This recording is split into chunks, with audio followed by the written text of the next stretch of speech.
different events, different little microservices, and you can stitch them together without actually needing a lot of coding skills. So this is something that you can offload to a business user that may want to stitch together API call here to then send an email there, and instead of getting the development team in to write some of that sort of repetitive code, Logic Apps allows you to stitch these things together in a reliable and repeatable manner, and in such a way that you don't need to actually do new application development. So they're a really powerful concept. And one of the things to note about Logic Apps is that once a Logic App starts, you get data integrity. So in other words, if the workflow aborts halfway through, when it spins up again, it's going to continue from where it left off. So it's kind of like guaranteeing that that workflow will actually complete at some stage.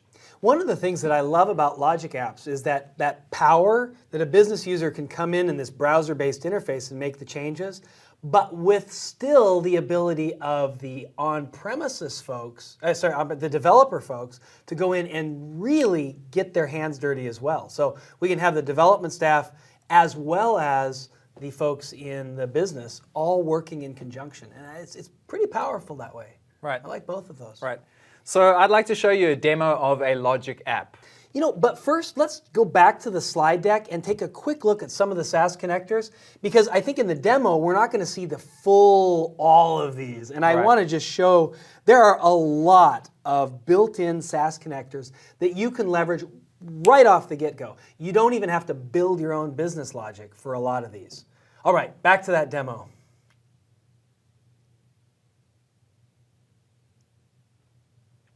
Great. Nice, that worked. Thanks for recommending we do that. In this demo, I want to show you how you can create Azure Functions.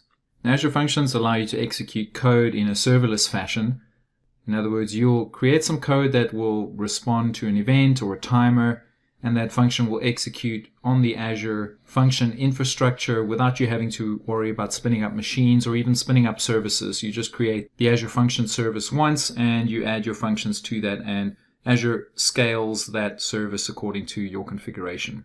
So for this example, I want to use the Cognitive Services API, which is a good example of software as a service.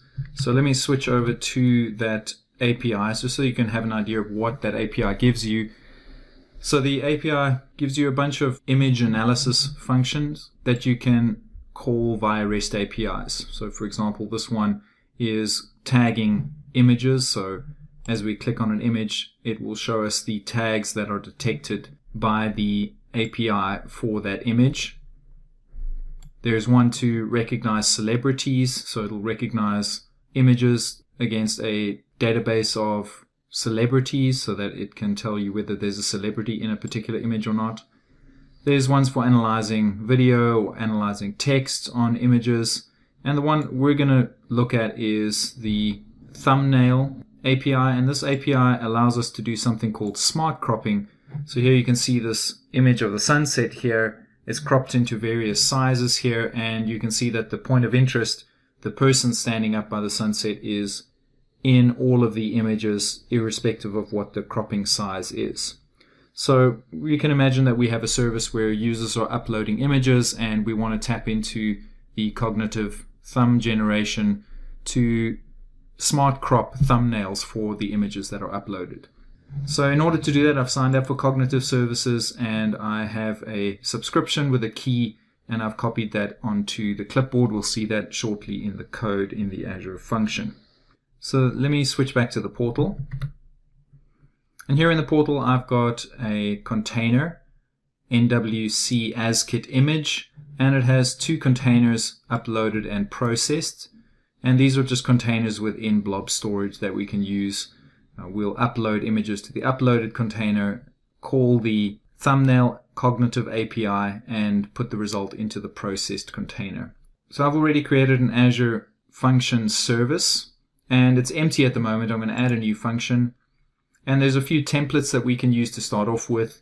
I'm going to start with the blob trigger C# template. And we'll name this cropper. Now, this trigger is going to create a variable called myBlob, and this is configurable. And we're going to tell it which path within our blob container we want it to monitor. And we have a container called uploaded where the images are going to be uploaded. And then instead of using the full name of the actual blob that gets uploaded there, we're going to split this into blob name dot blob extension. And you'll see in the output why we want to do that. And finally, I'm going to specify that it must use the ASCII image storage connection string. If we click new, we'll get a browse dialog where we can browse the container services that we have in order to select a container, a blob container to trigger off. So I'll hit create, and that's going to create a function for me. Now initially the function errors out because we don't have one of the pieces of information here from the boilerplate. Before we get into the code, I want to specify the output. So I'm going to go to the integrate tab, and here you can see where we have a chance to specify what we want the blob parameter for the trigger to be. We can add additional inputs if we need to, so we could go and get information from other data sources or other services if we needed to. But I'm going to go here to the output, and we'll specify that the output for this particular function is also going to be something that we can put in Azure Blob Storage, so I'll select that. And it's going to have a name of output blob. And then it's not going to be out container, it's going to be processed. And here is where we're going to use the blob name dash cropped dot blob extension to generate the name for that blob. So we're taking blob name and blob extension from the input mask, and we're just adding cropped to the blob name, and we're putting the output of this function into the processed container. Again, I'm just going to make sure it goes to the ASCII image store, and we'll click save on that. And now we can go back to the code. And so you'll see this is a CSX file. This is C# that gets dynamically compiled and then executed when the trigger triggers this particular function. So now to save some time, I'm going to paste some code in. So let's have a look at this code. So here on the run method, you can see we have a stream called myBlob, and this correlates to the input, and we have a stream called output blob, which corresponds to the output, and we've got a trace writer as well that we can use to log from within the function. So here on line 8, I've just logged info that we're inside the Azure function, and then the rest is just C# code. So in this case, I put the API key for the Cognitive API. We're using the generate thumbnail API, so I've given it a base URL, and then we're just constructing an HTTP client, and we're adding the key to the headers, and then we're reading in the blob as an octet stream, passing that as a post call to the generate thumbnail API, and then reading the result back and outputting that result back to the output blob. So the code here is not that important. The point is that the Azure function has allowed us to trigger when a file appears on a container, do some processing, whatever that processing happens to be. In this case, we're generating the thumbnail using the Cognitive API, and then dumping the result back out into another blob as an output. So let's save that and make sure that that code all compiles. And we'll see down here in the logs that the compilation has succeeded. So let's go and test out this function. So I'll go back to the container, and we'll go to the uploaded container, and I'll hit upload to upload an image. And as it happens, I have the same sunset image that we saw earlier in the Cognitive API Explorer. And I'll click upload to upload that, and we'll quickly switch back to the function. And if you watch the logs, we should see the function trigger. So triggered, we see the trace inside Azure function from our log line, and then the function completed with success.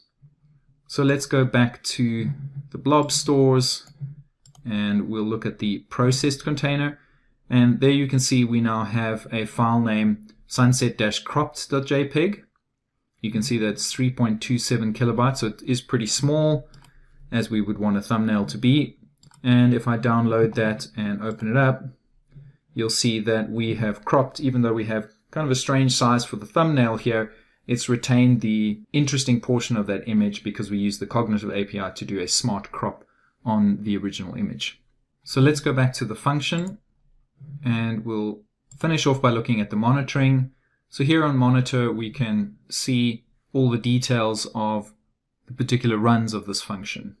In this case, it's not a very busy function because we're not triggering it very often, but this is one of the advantages of Azure Functions, is that because Azure takes care of scaling this, we could be triggering this thousands of times a second, and Azure would take care of scaling this up for us so that we have a performant function irrespective of the scale.